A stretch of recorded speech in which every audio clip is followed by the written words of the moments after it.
Denmark has always been one of those Scandinavian countries where citizens of that nation can say, well, in that case, your education system is an absolute joke. It doesn't... Insert haughty yet perfectly justified remark. He's right. My society's failed me. Until now. You'll finally have something over us, well, as we just put an end to a 1,000-year winning streak by bolting a baby giraffe in the head. Ooh, that's very Copenhagen.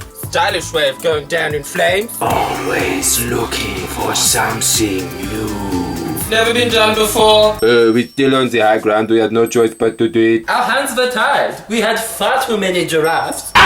Ooh, getting close to not being able to count them on my fingernails. And what was clearly even more necessary was our decision to butcher it in front of the general public and feed it to lions! Still hankering for a paddle pop, but this is alright, isn't it, guys? But it would be absolutely foolish to throw away a few hundred kilos of meat. And not at all foolish to completely ignore Yorkshire Wildlife Park's last-minute offer to rehome Marius in a state-of-the-art giraffe house, which was refused because this space should be reserved for a genetically more important giraffe. Ooh, just a small hangover from the Nazi occupation there. Too bad for Marius that tiny relapse into fascist sentiment didn't spill over to forcefully neutering the giraffe, as we've seen evidence that contraception could be non-reversible and result in permanent sterility. Oh no, did you hear that? If you chopped his balls off, just like we do to millions of cats and dogs every year, the giraffe can't have babies anymore. Yeah, no child support. I should have done this years ago, yo. A far crueler practice than slowly dismembering its corpse in front of hundreds of sadistic school kids filming it on their camera phones. Exactly, children. It's the circle of life.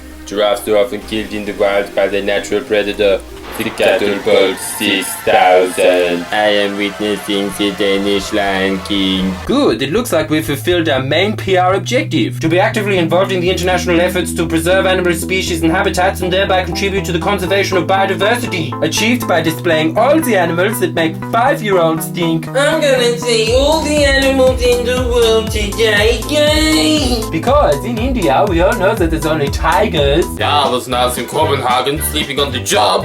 Get up and tap dance, you lazy cat!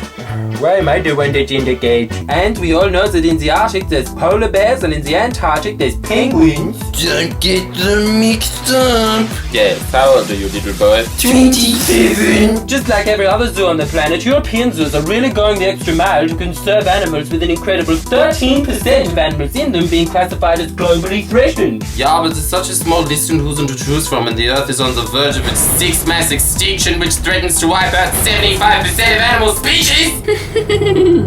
Still gonna be here. Too bad for those animals, they don't have a face that makes women do that little hamster screech of, It's so sweet. hey, he's having fun, isn't he? It's like me, I have fun. Yeah, it's a Threetoed Sloth, guys. They come from South America.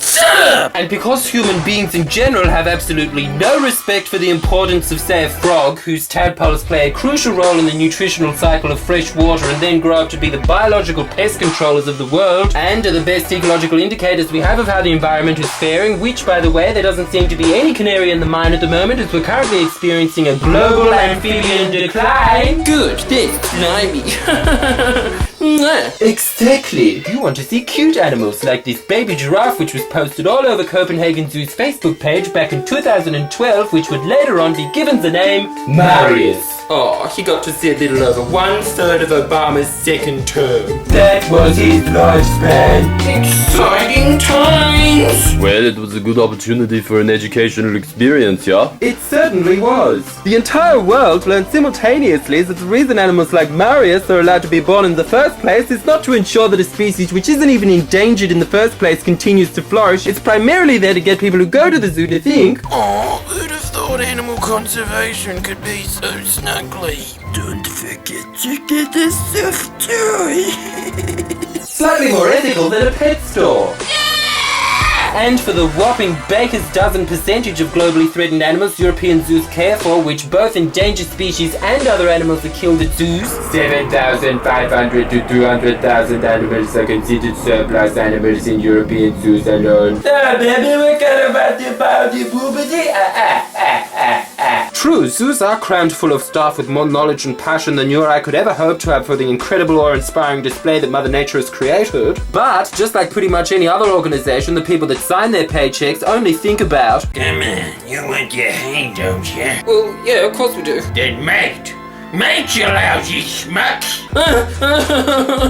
There's so much go on now, Giraffe! Copenhagen Zoo, more of a Colosseum theme park than a menagerie where it's AGAG every year.